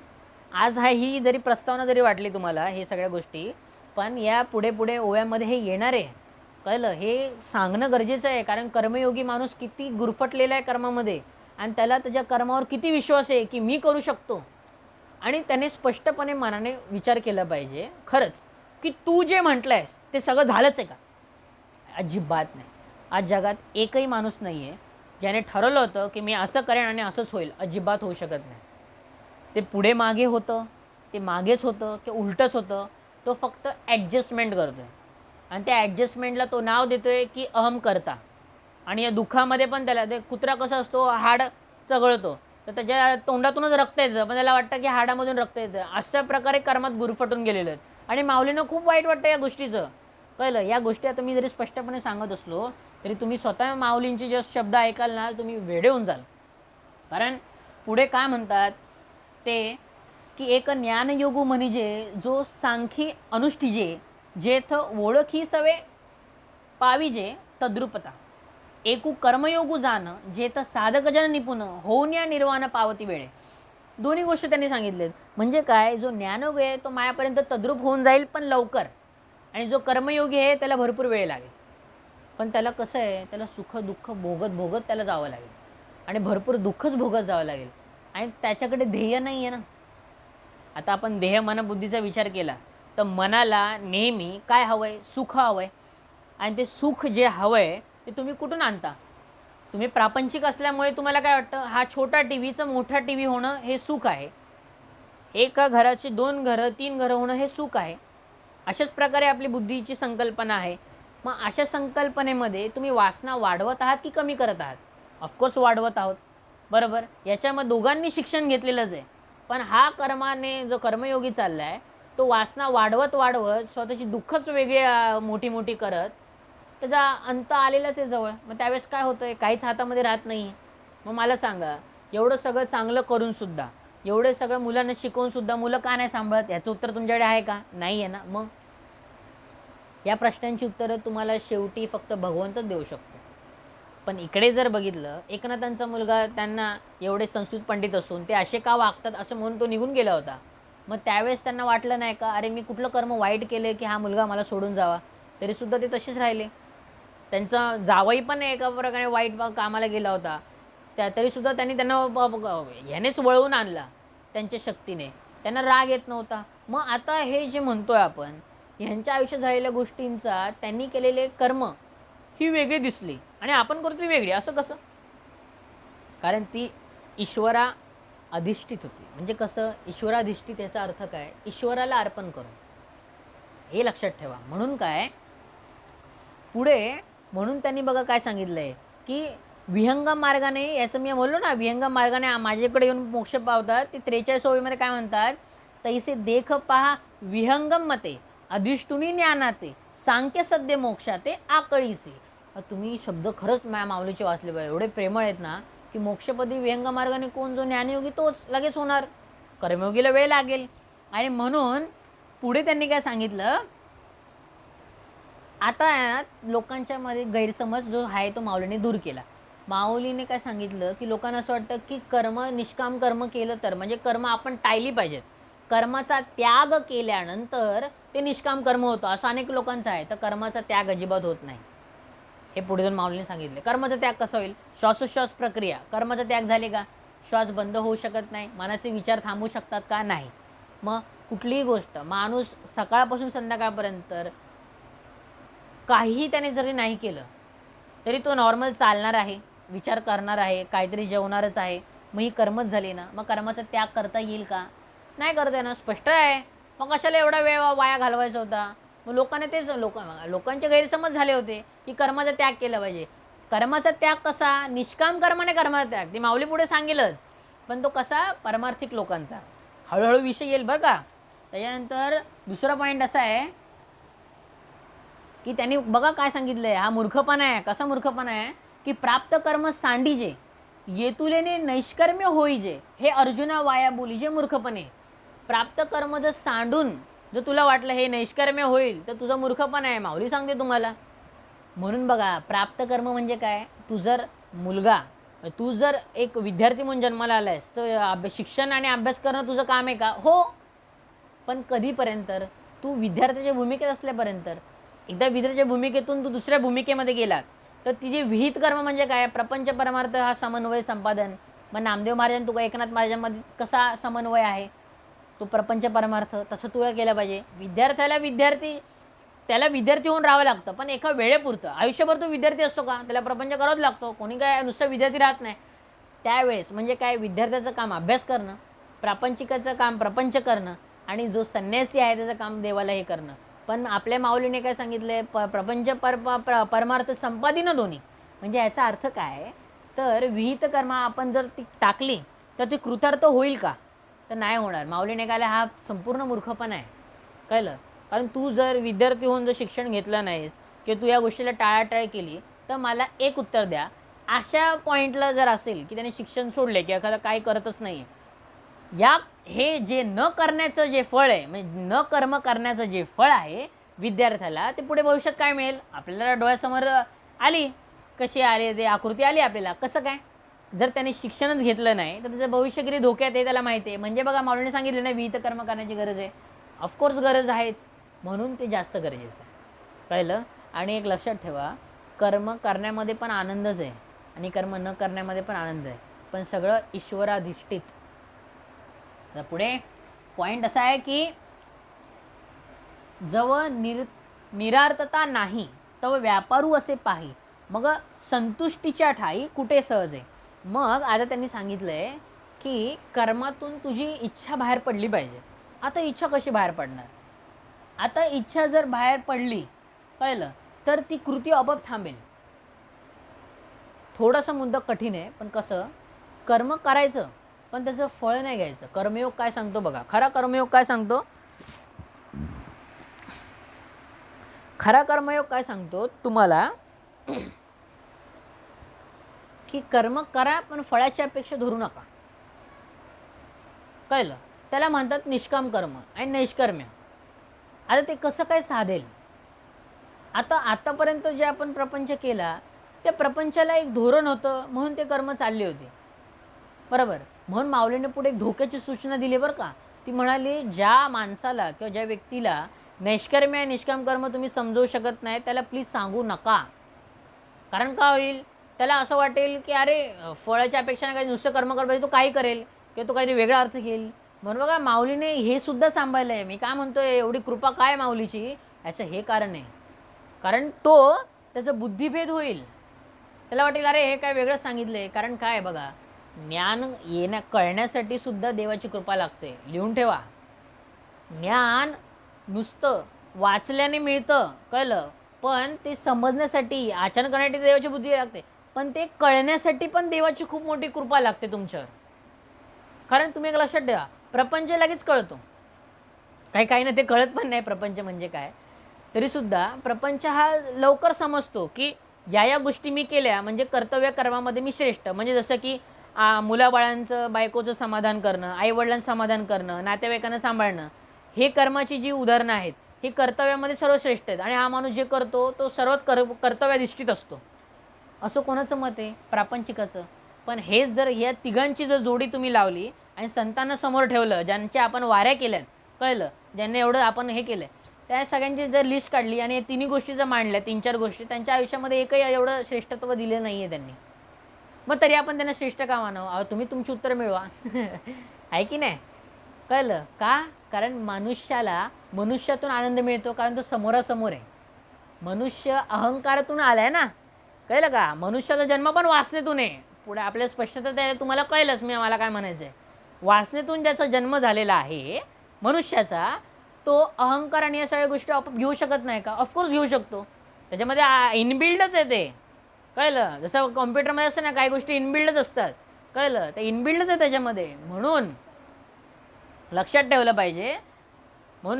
पाहिजे की आता जो मनुष्य आहे म्हणजे त्याच्या ज्या गोष्टीमध्ये जो इच्छा ज्या सगळ्या गोष्टी करतोय कर्माच्या वगैरे. आता दुसरा मुद्दा आपण की ह्या कर्माच्या ज्या इच्छा करतोय त्या कुठे सफल होत नाही आहेत, त्याची पण दुःख तो बाळगूनच आहे बघायला गेल्यानंतर. मग त्याने काय होतंय, दुःखाने दुःख वाढतंय. मनुष्य हा वासनेतून आलेला असं जर म्हटलो तरी तो काय करतोय, या लोकांना सर्वश्रेष्ठ मानतो. म्हणजे माझं स्टेटस, माझं समाज आणि माझं घर, या लोकांमध्ये सर्वश्रेष्ठता आणणं म्हणजे माझं कर्माचं खरा कर्मयोग साधणं. पण त्याने माऊली त्याच्या हातात हात दिलेला नाही आहे म्हणून त्याचं असं चाललं आहे. एकदा माऊलीने त्याच्या हातात हात दिला तर त्याला कळेल, त्याच्या हातावर, त्या डोक्यावर जर हात ठेवला त्याला कळेल की खरा कर्मयोग बाळ हे सांगत नाही. कळलं. पिपिलिका मार्गाने तू खूप कठीण अवस्थेत जातो, पण आमचे संत विहंगम मार्गाने जातात. म्हणून संत कधी कोणाचा विचार करत नाही बघा. ते काय म्हणतात, असावे सर्वात नसावे कोणाची. सगळ्यात असलं पाहिजे पण कोणाचं नसलं पाहिजे. आता असं कसं साधलो, हो साधणार, सगळ्यामध्ये असलं पाहिजे, म्हणजे सगळ्या कर्तव्य कर्मात मी असलं पाहिजे. कळलं. म्हणून तुला कर्म पहिलं परफेक्ट केलं पाहिजे. एकदा तुझा नोकरी धंदा बरोबर परफेक्ट झाला की उरलेला वेळ काय तुझ्याकडे भगवंतासाठी देऊन टाक. म्हणून गरजेचं काय, पहिलं विहित कर्म एकदम स्पष्टता आली पाहिजे. कळलं. पुन्हा त्याने लुडबुड केली नाही पाहिजे प्रपंचामध्ये. विहित कर्म एकदम स्पष्टता आली, उरलेला वेळ परमार्थाला. कळलं. आणि म्हणून गरजेचं काय, तर हे जे लोक आहेत या लोकांमध्ये अहंकार वाढतो.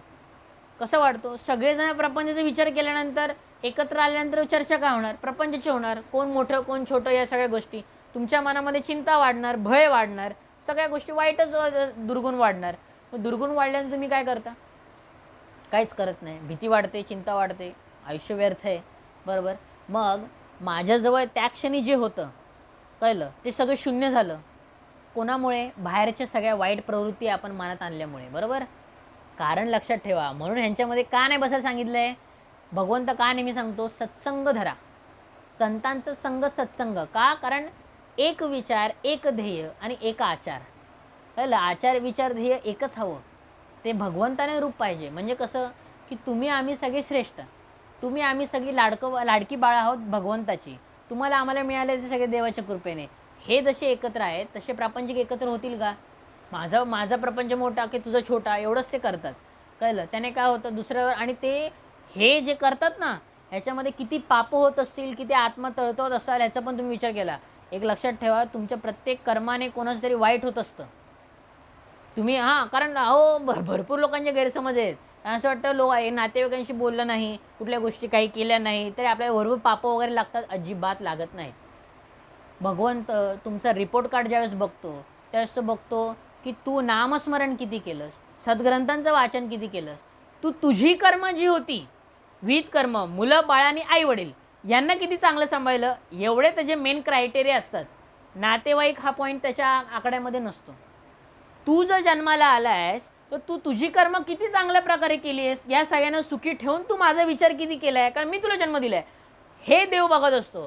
तू असं बघत नाही की तू नातेवाईकांनी किती सल्ले दिलेस, की किती फुकटचे सल्ले दिलेस, की किती वाईट कर्म कोणा केले. अजिबात नाही. तू माझ्यासाठी जगला आहेस तर तू काय केलं एवढंच विचारतो देव. म्हणून लक्षात ठेवलं पाहिजे. संत दुसऱ्याला सल्ले द्यायला जातात का? तुम्ही कुणाच्या चरित्रामध्ये बघा, लोक विचारायला येतात त्यावेळेस संत बोलतात पण कोणाच्या कानात जाऊन सांगत नाही. ज्याला शिष्य करून घेणं आहे ते सद्गुरूची आणि गुरु शिष्याची जोडी वेगळी, पण संत सांगायला जात नाहीत. शिष्याला घडवण्याचं असेल तर संत त्यावेळेस बोलतात. पण सामान्य माणसाच्या कानात जाऊन कोण कोणाला बोललं का? जो प्रापंचिक आहे त्याच्या जवळ जाऊन का देव बोलेल? म्हणून लक्षात ठेवा की माणूस या सगळ्या गोष्टींमध्ये इतकं गुरफटला आहे की नातेवाईक काय म्हणतील, माझा समाज काय म्हणेल, माझी आजूबाजूची लोक काय म्हणतील, या सगळ्या माणसाच्या विचाराने एवढा तो गुरफटलेला आहे की त्याला प्रपंच कुठे धड करता येतो? अजिबात धड होत नाही. आणि या सगळ्याचा विचार हा जर मनुष्य या पॉईंटला विचार करत असेल, बघा स्पष्टता काय, हे करत असेल तर त्याची मुलं बाळ आणि आईवडील सुखी राहील का? नाही राहणार. अरे जो मूळ व्यक्ती आहे, कळलं, म्हणजे आपल्या घरातला एक मूळ पुरुष, तो जर अशा प्रकारे गुरफटलेला आहे मनामध्ये तर त्याचे आई वडील त्या मुलाकडे बघून सुखी राहू शकतात का? मुलं बाळ राहू शकतात का वडिलांकडे बघून? आणि बायको राहू शकते का? नाही. म्हणून बघा प्रत्येक माणसाने परमार्थ का फॉलो केलं पाहिजे किंवा या सगळ्या गोष्टी का फॉलो केल्या पाहिजेत की तुमच्या आयुष्यामध्ये एक स्पष्टता जाणीव झालीच पाहिजे की मला काय करायचं आहे, माझ्या आयुष्यात कोण हवं आहे, कोणी नको हवं आहे, हे सगळ्याची जाणीव माणसाला पूर्णता असलीच पाहिजे. कळलं? आणि ध्येय असलं पाहिजे. जे ध्येय नसतात म्हणजे ज्यांच्या आयुष्यात ध्येयच नाही आहेत, कळलं, ती अक्षरशः माणूस सगळं फरफटत जातात त्यांच्या सगळ्या ठिकाणी की त्यांना कळतच नाही आहे की कारण जो माणूस ध्येयाच्या दृष्टीत आहे, ध्येयाच्या अनुष्ठानाने जगतोय, कळलं, त्या ध्येयानुसार तो निदान 4 पावलं चालेल, त्याचा विचार करेल आणि त्यानुसार काम करेल. पण ज्याच्याकडे ध्येयच नाही आहे तो काय करणार? तोच फक्त प्रपंचामध्ये गुरफटून जाईल. आणि तो काय करतो, तो नुसतं एकटा गुरफटत नाही, तो 4 लोकांना घेऊन डुबवतो. कळलं? तुम्ही बघाल, कारण प्रपंचिक माणसं साधीसुधी नसतात. त्यांचा प्रपंच एवढा टॉप लेवल त्यांना घेऊन जायचं असतो की ते कंपॅरिझन करत पुढे जात असतात. ते कंपॅरिझन करताना त्यांनी किती लोकांना दुखवलं आहे नकळतपणे याचा हिशोब फक्त भगवंतच मांडतो. लक्षात ठेवलं पाहिजे. मग आता मला सांगा, अनेक जन्म संसिद्धप्रमाणे आपली किती प्रारब्ध आपल्या डोक्यावर आहेत, मग त्याचा हिशोब कोण देणार? किती स्पष्टता आहे. म्हणून बघा, माऊली एका ओवीमध्ये 4 and 6 जरी मारले तरी ती तुम्हाला विचारात भाग पाडते, तुम्हाला विचार करायला भाग पडते की अरे बाबा ऐकतोयस, बोलतोयस सगळं, कळलं. जे बोलणारे आहेत माझ्यासारखे मूर्ख ते आचरणात किती आणतात हे त्यांच्या घरच्या बाकी लोक सांगू शकतात, हे पण तेवढंच आहे. आणि जे ऐकतायत त्यांनी नुसतं ऐकून पण गरजेचं नाही, आपलं अरे आपण कुठे बसतो हे पण गरजेचं आहे, कळलं. अहो पण एक आहे, माऊली नेहमी हातच देते, कळलं, हाताने कधी मारत नाही, कळलं. ते काही तिकडे आपल्याला होणार नाही आहे कुठलीच गोष्ट, कारण देव हा आधार आहे, कळलं, बाकी प्रपंच निराधार आहे. त्यामुळे पुढे 3रा मुद्दा असा की हे वायाची सैरा बोली जे ओकुलू तरी देखूनही पाहिजे परी त्यजिता कर्मने त्यजे निभ्रांत मानी. अरे हे विचारहीन आहे. नुसते कर्म टाकल्याने कर्माचा त्याग होत नाही रे. कळलं का? तू म्हणशील कर्म त्याग करतो, अरे तू कर्म त्याग केलं तर सर्वात मोठं पाप तूच करतोस. कसं? प्रपंचाचा त्याग केला, मुलं बाळ दुःखात, बायको दुःखात, आई वडील दुःखात, आणि तू म्हणतो मी परमार्थ करतोय किंवा सगळ्या गोष्टी करतोय, कसं चालेल? म्हणजे परमार्थ पण झाला ना, वाईटच. कळलं? मग एक लक्षात ठेवलं पाहिजे की विहित कर्म केलीच पाहिजे. कळलं? कोणाला दुःखावून तुला जायचं नाही, पण एक लक्षात ठेव, कोणाला दुखवण्याचा अर्थ काय? आई वडील आणि माझा प्रपंच यांना दुखवू नकोस. कळलं का? यांना तुला पूर्णतः केलंच पाहिजे जी तुला कामं केली पाहिजेत, कारण हा तुझ्या जवळचा भाग आहे. कारण कारण घरामध्ये आणि बाहेर आहेस. बाहेर म्हणजे तुझ्या नोकरी धंद्यासाठी, आणि घरात म्हणजे या लोकांसाठी. म्हणजे घरात तुला सुखाचं कर असेल तर या लोकांना सुखी ठेवलं पाहिजे म्हणून तू बाहेर जातोस, आणि बाहेर पण ते काम करतो. या दोघांमध्ये तिसरा व्यक्ती कोण आहे? कोणच नाही हो. कळलं? अरे भगवंत, आणि मनात भगवंत आहे ना, तू मग दोन्ही ठिकाणी करू शकतो. तिसऱ्या व्यक्तीला तुला कोणाला हिशोब द्यायचा आहे का मला सांग? घरच्यांना हिशोब देणं म्हणजे काय? की तू बाहेरच्या गोष्टी जे चांगल्या करतोयस त्या घरात आणून मुलाबाळांना चांगल्या प्रकारे देणं, त्यांचा आनंद सुख समाधान पाहणं, म्हणजे तुझा अर्थ झालं पुंडलिकासारखं. बरोबर? हे सगळं झालं. आणि देवाला तू खुश करत आहे तुझ्या कर्मामधून. कळलं? कर्म चांगली करणं. कळलं? आणि ते पण प्रामाणिकपणे, याला सुद्धा 80% भाग आहे, आणि 20% म्हणजे परमार्थाचा. हे सगळ्या ज्या गोष्टी आहेत ह्याच्याने काय होईल? तू सगळं झालास ना भगवंत रूप. कळलं? भगवंत रूप म्हणजे काय? एक थोडासा अंश तुझ्यामध्ये आला. कळलं? मग तिसरा व्यक्ती कोण आहे? कोणच नाही आहे. समाज येतो का त्याच्यामध्ये? अजिबात नाहीत. या समाजाचं तर कोणी सांगूच नाही. ज्या माऊलीला वाईट टाकलं या समाजाने, त्या समाजाचा विचार आपण का करावा? माऊलीने आधी सांगितलं, अहो मला वाईट टाकलंय. माऊली म्हणाली नाही, आपण समजून घ्यायचं आहे. सगळ्या गोष्टी काय सांगायला येत नाहीत आपल्याला, आपल्याला समजलं पण पाहिजे. या समाजाने माऊलीला वाईट टाकलं, चारी भावंडांना. तुकाराम महाराजांना शिव्या शाप दिलेले आहेत. एकनाथ महाराजांना ब्राह्मणांनी त्रास दिलेला आहे. नामदेव महाराजांना बोललेले आहेत. कोरा कुंभाराला बोललेले आहेत. अहो सगळ्या संतांना बोललेले हेच समाज, आणि हाच समाज डोक्यावर घेतोय. मग आपण पहिला विचार हाच आहे ना. का सांगितलंय अर्जुन विषाद योगमध्ये? तुझेच आप्तेष्ट तुझ्याच विरोधात.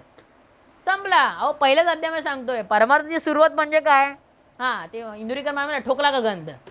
कळलं? आता काय देवाच्या मार्गाला तू. म्हणून एक लक्षात ठेवा, म्हणून आम्ही सुरुवातीला काय म्हणालो, तुम्ही प्रापंचिक माणसाच्या बाबतीमध्ये गॉसिप करा, परमार्थिक करू नका, कारण ते देवाला राग येतो. स्पष्ट मत आहे. कळलं? तुकाराम महाराजांनी दिलेला त्रास, ज्याने ज्या लोकांनी त्रास दिला, काय झालं मला तुम्ही फक्त चरित्र वाचून दाखवा. एकनाथ महाराजांनी दिलेला त्रास काय झालं? 121 वेळा का 24 वेळा का 101 वेळा मला माहीत नाही, पण एकनाथ महाराजांनी जो माणूस थुकला त्याचं तोंड काय झालं तुम्हाला माहिती आहे. म्हणजेच काय? तुम्ही कुठेही काही करा, पण पारमार्थिक माणसाच्या आड येऊ नका. त्या ठिकाणी गॉसिप जर केलं तर ते भगवंताला, आणि तुम्हाला माहिती आहे चराचरात भगवंत आहे. कितीही नास्तिक जरी असला तरी त्या मनात माहिती आहे की भगवंत माझा ऐकतोय. तुम्ही म्हणता ना चार भिंतीला कान आहेत, अहो भगवंत चराचरात आहे. दुसऱ्याची काय चर्चा करतोस? कळलं? तसं अजिबात करू नये बाबा. ठीक आहे? मग आता हे झालं तर चौथा मुद्दा काय येतोय? आता आपलं जवळजवळ या गोष्टी आल्याच आहेत. तर सगळे जवळ प्रकृतीचे अधिष्ठान तव सांडी मांडी हे अज्ञान, जे चेष्टा ते गुणाधीन आपैसे असे. म्हणजे काय? की जोपर्यंत आपण मायेच्या अधीन आहोत, आता बघा हे काय, मायेच्या अधीन आहोत तोपर्यंत या सत्वगुणात आपण आहोत. आता या गोष्टी थोड्याशा खूप आतमधल्या आहेत, पण एक थोडं आपण लक्षात ठेवूया की हे देह तादात्म्य वासना काय? माया आहे. हे इथे पण त्यांनी तेच सांगितलं आहे. कारण काय? माया हीच मध्ये येते. मायामध्ये येते म्हणजे काय हो? माझ्या प्रपंचाला जे सुख हवं आहे ते मी बाहेरून बघतो. कळलं? ते माये म्हणूनच बघतो. कळलं? कारण ती माया आहे, ती नष्ट होते. एक गोष्ट नष्ट होते, मग दुसरी आणतो, तिसरी आणतो. मला एक सांगा, एक गोष्ट आपण समजा घेतली, ती 20-25 वर्ष वापरतो का? पुन्हा चेंजेस होतात प्रत्येक गोष्टीमध्ये. मग मन का अडकवायचं? प्रत्येक गोष्ट चेंज होते. या देहाची पण सुद्धा काहीतरी एक्सपायरी डेट आहे. बरोबर? मग का देहामध्ये अडकवायचं असेल तर संतांमध्ये अडकवा. दुसरी महत्त्वाची गोष्ट म्हणजे अडकवायचं असेल तर समोरच्याकडून सद्गुण घ्या. हो, आता मी जसं मगाशी म्हणलो टीका करणं चुकीचं आहे. कळलं? आपल्याकडून नकळत पण टीका होतच असते. मग त्याचं काय उत्तर आहे? म्हणून तुम्ही लक्षात ठेवा, ज्ञानयोगी जे आहेत त्यांच्याकडे काय असतं? तर त्यांच्या हातात परमार्थ असतो. परमार्थ असतो त्यांच्या हातात. याचा अर्थ काय? की तो सद्ग्रंथ वाचतोय, त्याची विहित कर्म करतोय, प्रपंचाला सुखी ठेवतोय आणि देवाला सुखी ठेवतोय. या सगळ्या गोष्टींमध्ये त्याने स्वतःला एवढं गुरफटून घेतलंय, मुद्दामून तो करतो का. याचं कारण काय, की जर ह्याच्या मी पार गेलो तर मी पुन्हा गॉसिपमध्ये अडकणारच आहे. कारण या देहाला आनंद या गोष्टीमध्येच आहे. कळलं, देहाला याचा गोष्टी आनंद आहे. कोणाचं काय चाललंय इथे पहिले आपले कान असतात किंवा डोळे असतात. मग हे बंद आपोआप नाही होणार. कसे होणार, तुम्ही मनाला चिंतनाची सवय जसं म्हणालो ना, तर चिंतनाची सवय लावली पाहिजे. कशी काय, तर त्याला सदैव प्रत्येक क्षणी एकदा एका कर्मातून आपण उठलो, एका कामातून दुसऱ्या कामामध्ये येईपर्यंत नाम घेतलं पाहिजे, नामस्मरण वाढवलं पाहिजे. दुसरी महत्त्वाची गोष्ट म्हणजे सद्ग्रंथ वाचले पाहिजे, चर्चा केली पाहिजे, वाचन केलं पाहिजे. या सगळ्या गोष्टींमध्ये स्वतःला गुरफटून घेतलं पाहिजे. मग काय होईल, तुम्ही एक लक्षात ठेवा, तुमच्यावर त्या गोष्टीचे संस्कार होतील. कसे संस्कार होतील, कारण जो माणूस पूर्ण पारमार्थिक बनायच्या विचाराने आहे तो काय करेल, संतांच्या लक्षणाचा विचार करेल. मग त्या लक्षणाचा विचार केल्यानंतर काय होतंय, तर काय होतंय, त्या संतांच्या लक्षणाचा विचार केल्यानंतर तो स्वतःला विचारतो की अरे मी असं वागतो का, मी असं बोलतो का, मी करतो का. कारण नुसतं बोलून चालत नाही. एक लक्षात ठेवा, काय होतं, परमार्थ आपण फॉलो करताना तुम्हाला आपले अवगुण, कळलं, वाटती गुण हे जरी असलं तरी तुम्हाला परमार्थ करताना आपले अवगुण किती काय लायकीचे आहेत एक बरोबर कळतं. आणि ज्याला ते कळत नसेल ना, तो काय करतच नाही आहे. कारण अवगुण ज्याला स्वतःचे कळले ना, कळलं, आणि त्याला जे दुःख झालं ना, त्यावेळेस खरा परमार्थाची सुरुवात आहे. कारण अरे संतांची जी एवढी चांगली लक्षणं आहेत त्यामध्ये माझ्याकडे एकही नाही आहे. मग हे माझ्या अंगी बांधण्यासाठी मी काय केलं पाहिजे, इथून परमार्थ सुरुवात होते. म्हणून लक्षात ठेवलं पाहिजे की कर्मयोगाचा जो भाग आहे त्याच्यामध्ये आता आपण कुणाची चर्चा केली, कर्मयोगी काय करतो. आता ज्ञानयोगीची चर्चा थोडक्यात करूया, आता एवढा वेळ नाही आहे. पण ज्ञानयोगी काय करतो, तर ज्ञानयोगी सदैव देवाचा विचार करत असल्यामुळे आणि विहित कर्म बरोबर केल्यामुळे, आणि विहित कर्म पण बरोबर होतात त्याची का, कारण तो ईश्वराधिष्ठित आहे. तो सदैव ईश्वराच्या पूजित असल्यामुळे देवाला त्याच्या कर्माची चिंता लागते. एक लक्षात ठेवा, इकडे कर्मयोगीमध्ये काय होतं, तोच त्याच्या कर्माची जबाबदारी घेतो.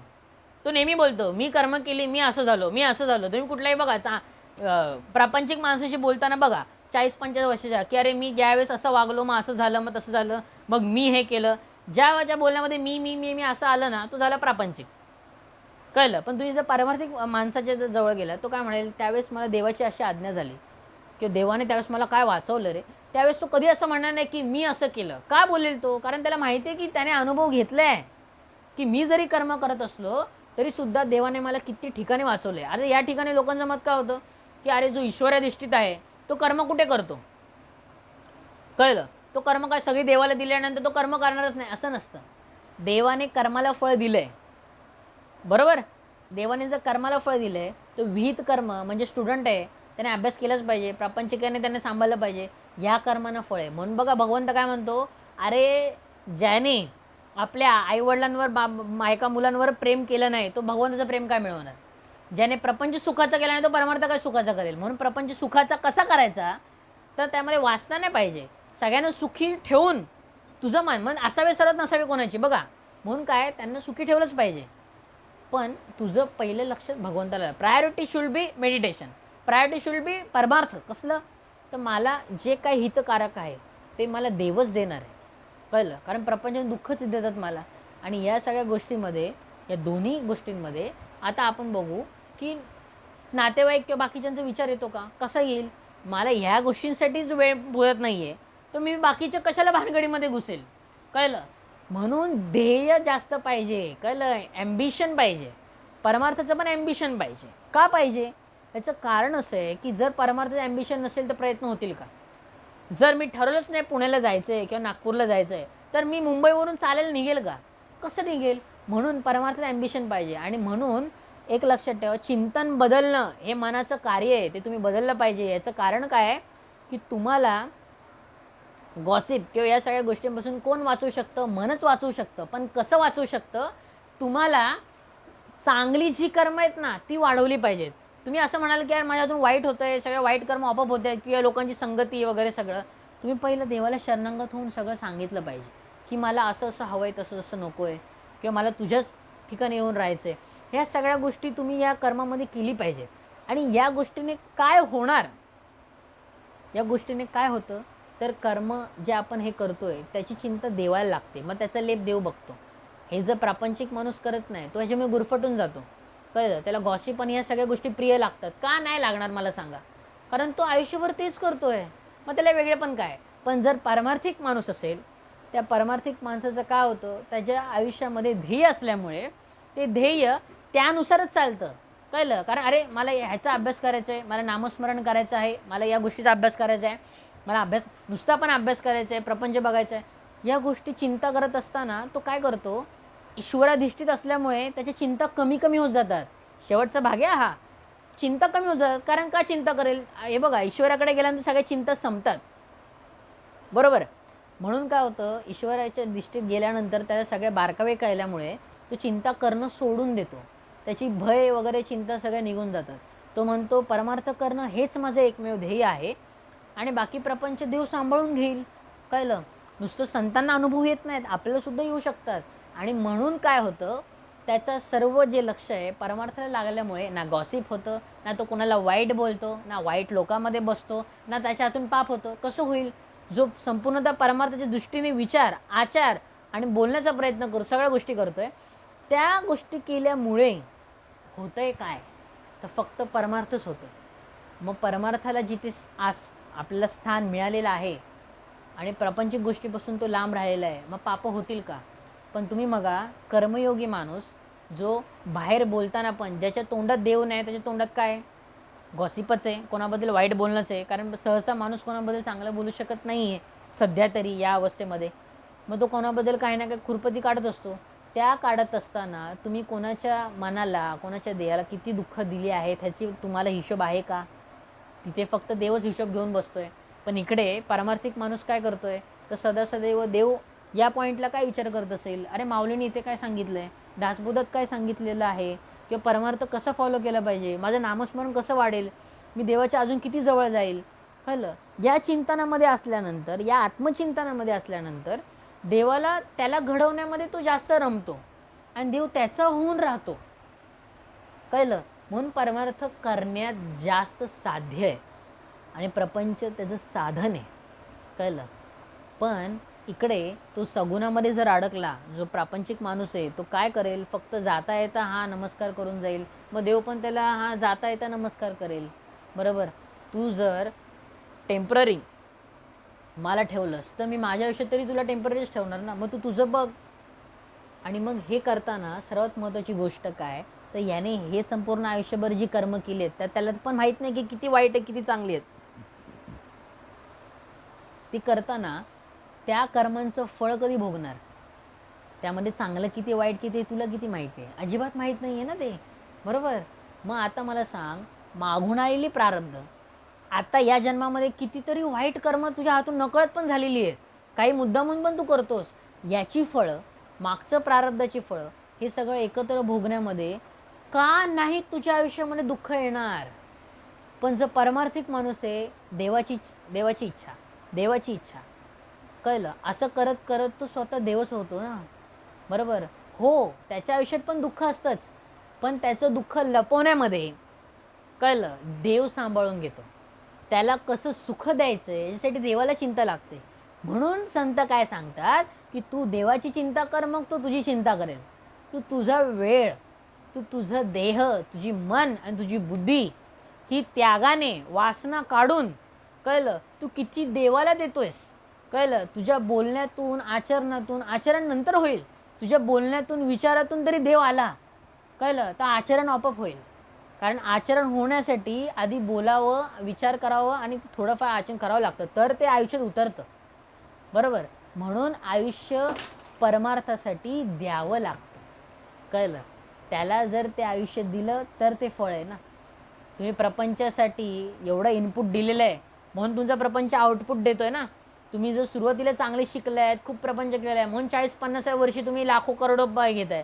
मग मला सांगा, जो परमार्थिक माणूस आहे, जो तरुणपणापासून किंवा आधीपासूनच असेल किंवा कधीही पडला, त्याने जर सगळं देह मन बुद्धी ईश्वराला दिली तर त्याची फळं किती पट चांगली असतील याचा विचार आपणच केला पाहिजे. आपण आपला विचार केला पाहिजे. प्रपंचाला असं फळ असेल, कळलं, तरी ते दिसतंय तुम्हाला चांगलं तुमच्या स्टेटसनुसार, पण ती किती वाईट आहे तुम्हाला पण माहिती आहे. पण इथे जर पूर्णपणे त्याने ईश्वराला दिलेलं आहे, त्याचं प्रपंच तर काय होईल आणि परमार्थ काय होईल याचा विचार आपण आपलाच केला पाहिजे. आणि ह्याच्यानंतर आता थोडा पुढचा मुद्दा घ्यायचा होता, पण आता वेळ नाही आपल्याकडे. मग आपण 59 ओवीपर्यंत तरी आलेलो आहे. पुढे आपण ह्या बघूया, पण बहुतेक काय मला असं वाटत नाही की 2-3 भागामध्ये होईल. थोडा वेळ लागेल या गोष्टीला. पण आज आपण बघा काय बघितलं, सारांश या गोष्टीचा आहे. सारांश या गोष्टीचा होता की देह मन बुद्धी, देह तादात्म्य आणि वासना याच्यामुळे कर्म सुरू होतं, कळलं. आणि ज्ञानयोगी काय करतो आणि कर्मयोगी कुठे फसलेला आहे, या दोघांचा अस्पष्टपणे तरी आपण थोडंफार चिंतन केलं आहे. असं नाही की पूर्णतच आपण चिंतन केलं आहे, अस्पष्टपणे.